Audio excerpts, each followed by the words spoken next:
사실 전기이사 있으면 보통 흔히 하는 말들이 이제 노후 걱정은 없다.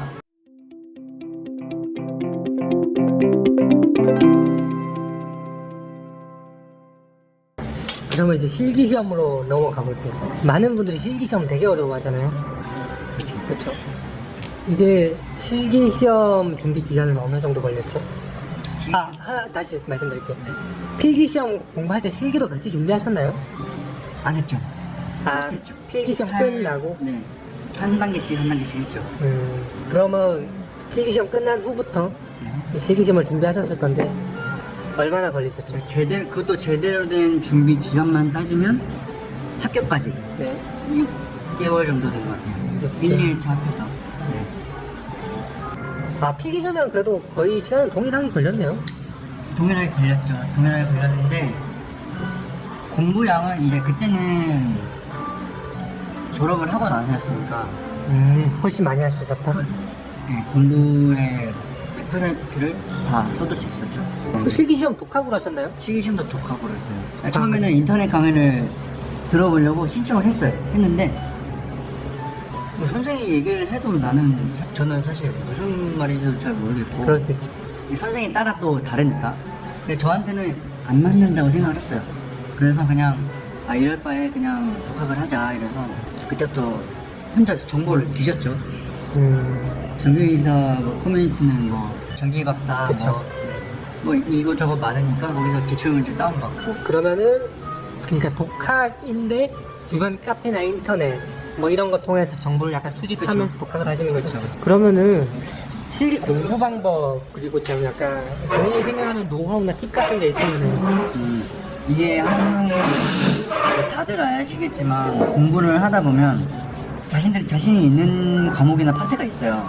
근데 그런 파트들을 그냥 눈으로 이건 알아 하고 넘어가는 경우가 되게 많아요. 근데 막상 시험에 가면 아는 거라고 생각을 했는데 답을 못 적는 경우가 되게 많죠.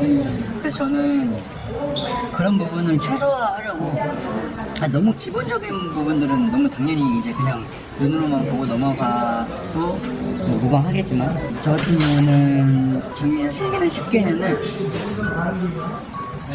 계속 풀고 단답도 계속 풀고 푸는 것도 푸는 건데 이제 정리를 계속 했죠. 이제 실기 때는 필기 때와 다르게 내가 정리를 10번을 해야겠다 라고 생각을 해서 이제 첫 번째 정리를 할 때 이제 10개년의 모든 문제를 다 일일이 그냥 손으로 썼어요.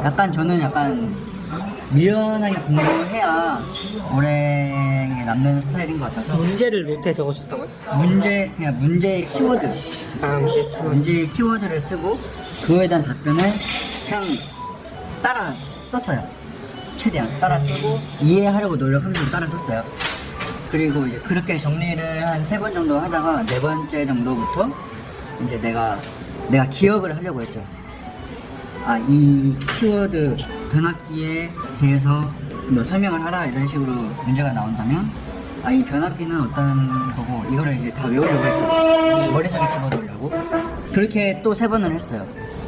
그리고 7번째부터는 이제 키워드만 적고 따라 쓰지 않는 거죠. 키워드만 적고 이제 이거에 대해서 내가 이해를 했으니까 내가 써보자 라는 생각으로 겹치는 문제들을 제거하기 시작했어요. 말 그대로 처음에 100가지 정도 적었으면은 100가지 중에 뭐 5번이나 7번이 겹치면 둘 중에 하나든 두 개든 없애면서 줄여나갔다는 말씀이죠. 그래서 문제 수를 이제 점점 줄이면서 내 이해 능력도 올라가고 그리고 최대한 많이 내가 모르는 설비는 항상 무조건 그림을 봤어요. 설비에 대해서 뭐 UPS 전원장치라는 설비가 있는데 사실 전기이사만 공부를 했으면 어떻게 생기는지도 몰라요. 그냥 이게 돌아가는 원리랑 뭐 그런 것만 다들 알고 계실 것 같은데 그쵸, 실제로 공부할 때 이해되는 것도 약간 어렵고 그쵸. 사진을 보고 이해하면은 될 것도 아닌데 좀 더 이해가 돼요. 좀 더 이해가 되죠. 그리고 이제 마지막 10번째로 이제 정리를 할 때는 내가 나만의 족보를 이제 아예 완성을 시키는 거죠. 10번째는 거기에는 이제 계산 문제는 계산 문제, 이제 이론 문제면 이론 문제 따로 나눠서 정리를 해놓은 거죠. 이제 파트별로 뭐 발전기, 뭐 변압기, 수변전 설비, 뭐 피레 시설. 책을 하나 만드신 거네요. 그쵸, 어떻게 보면 그쵸. 그렇죠. 그것도 지금 다 가지고 있는데 버리기 너무 아까워요. 그런 게 그렇겠죠. 있으면 다 재산으로 받고. 일단 그럼 추천하시는 공부 방법이 뭐 나만의 요약집을 만들어라. 아, 제일 좋은 것 같아요. 독학하기에는 제일 좋은 것 같아요. 그리고 그러니까 나만의 문제집이란 게 내가 보기 편한 방식으로 편집을 한 거잖아요. 어떻게 보면 처음에 작성할 때는 어렵겠지만 나중에 공부할 때는 훨씬 더 편해지고 그쵸. 나중에 이해하기도 쉽고. 정리하고 내가 보기에는 나한테는 최적화되어 있는. 그쵸? 맞아요. 저도 그랬던 것 같아요. 이거는 진짜. 진짜 같은 문제를 10번, 20번 봐도 사실 이게 문제가 워낙 많으니까 틀리는 사람들이 분명히 있어요. 근데 전기기사님은 이제 그걸 최소화시키는 게 가장 중요하고. 그러면은 실기시험 할 때 공부할 때 어려웠던 점. 실기시험 공부할 때 어려웠던 점은 내용이 너무 많아요.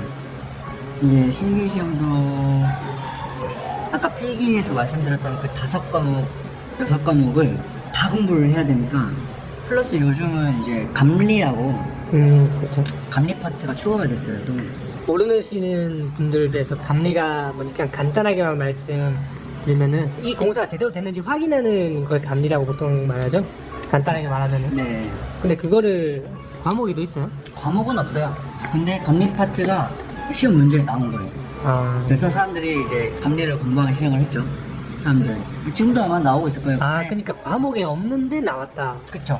근데 뭐 성배정 공학이나 뭐 발변정 공학 이런 거를 배우다 보면 드문드문 감리 파트가 아니라 그냥 감리 내용이 나오긴 해요. 그러니까 감리 내용이라는 게 어떤 걸 말하죠 보통? 예를 들어서 그냥. 뭐 시방서 작성 요령이라든지 네, 뭐 감리 감독할 때 어떻게 해야 되는 건지 뭐 그런 거 위주로 나오더라고요. 그러니까 뭐- 아주 감리에 대해서 가장 기초적인. 그러니까 특정 공사를 했을 때는 뭐를 점검을 그쵸. 해야 된다 이런 거 말하는 거죠. 그렇죠. 그리고 어떤 공사를 위해서 시방서를 작성할 때는 이런 내용이 들어가야 되는데 그렇죠, 그렇죠, 그런 내용 약간 데이터를 적는 느낌? 그렇죠. 그런 게 문제 나온다. 그런 게 어려웠다는 말씀. 좀 어려웠죠. 감리는 워낙 생소한 내용이니까. 특히 학생이 있었잖아요.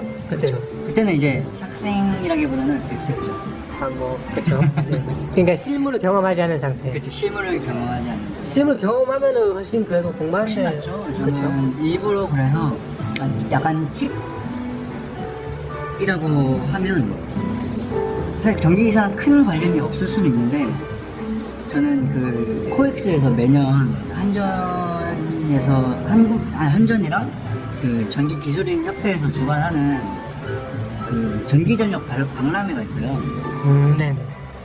거기 가면 이제 변압기 실물도 볼 수 있고 뭐 퓨즈가 어떻게 생겼는지 뭐 애자가 어떻게 생겼는지 뭐 UPS 시설이 어떻게 생겼는지 다 눈으로 확인을 할 수가 있어요. 근데 보통 5월 말에서 6월 초까지 개최가 되더라고요. 근데 그거를 한번 다녀온 경험이 있는데 그때 뭔가 조금 더 눈이 띄었던 것 같긴 해요. 실제로 저도 그런 거 되게 추천하는 것 같아요. 기계과학과 분들은 자동차 박람회 이런 거 되게 많이 가시고 그러거든요. 실제로. 전기 쪽 분들도 이런 거 자주 가시고 하면 나중에 자소서 쓸 때나 맞아요, 맞아요. 뭐 면접에서도 경험 같은 거 얘기할 맞아요, 때 내가 이런 거에 왜 관심 가졌는지 소설 같은 거 쓸 때 맞아요, 맞아요. 많이 도움 되잖아요. 그쵸? 저는 그거를 재료로 쓰진 않았는데 사실 그때는 쓸 생각을 못했죠. 그럴 수 쓰면 있죠. 더 플러스가 될 수 있는 요인이긴 한 것 같아요. 그러면은 그냥 크게 보면은 전기기사랑 전기공사기사 있잖아요. 그죠? 왜 전기공사기사 아니고 전기기사 먼저 취득하셨죠? 사실 그거를 의도를 한 건 아니에요. 의도를 한 건 아닌데 공사기사는 아무래도 설계하는 문제가 한 문제씩은 꼭 있어요. 이제 그게 이제 배점이 워낙 높다 보니까 사실 처음으로 도전하기에는 부담이 되더라고요. 아 그래요? 물론 다 맞추면 30점을 그냥 얻어가는 그런 기사 시험이긴 한데 아 그러면은 뭐 취업을 할 때 이점이나 이런 뭐 진로 방향이나 이런 게 아니라 그냥 처음에는 그렇죠. 취득하기에 부담스러웠죠. 더 편한 걸로 선택하신 거네요. 어떻게 보면은 그렇죠. 그 전기기사를 취득하고 여러 군데 쓰시다가 지금 일하고 계신 거잖아요. 네. 그러면 여러 군데 지원하시다 보면은 본인이 생각했던 전기 기사를 취득하고 나서 갈 수 있는 진로 방향 생각해 볼 수 있었을 것 같아요. 어떤 게 있을까요? 사실 전기기사 있으면 보통 흔히 하는 말들이 이제 노후 걱정은 없다. 그러니까 아파트 전기 기사나 아니면 뭐 호텔 이런 모든 건축물에 전기가 사용되다 보니까 그렇죠. 그런 곳에서 일할 수 있으니 노후 걱정이 적다. 그렇죠. 전기 설비 같은 경우에는 저희가 생활하는 어느 곳이나 다 필요로 하는 거기 때문에 뭐 아까 말씀하셨듯이 전기 관리원으로 들어올 수도 있고 근데 제가 생각하기에는 전기 기사를 가지고 있다면 공기업이 제일 낫지 않을까. 한전 같은 공기업 갈 수 있고 그리고 건설업도 이점이 될 수 있고 일반 시설물을 관리하는 그런 직종도 될 수 있고 그러니까 되게 다양하게 다 지원이 가능한 거네요. 지원 안 가는 곳이 없을 정도잖아요. 생각해보면 말 그대로 전기기사거든요. 그러니까 공조냉동기계기사 이렇게 특정화된 게 아니라 말 그대로 전기기사이기 때문에 범용성이 좋아서 모든 곳에 취업하는 데는 다 도움이 될 수 있다고 저도 생각을 해요. 알겠습니다. 그러면은 이번 영상은 여기까지 하고요. 나중에 또 도움 주실 수 있을 사항이 있으면 제가 또 연락드릴게요. 네, 알겠습니다. 감사합니다. 네, 희우씨였습니다.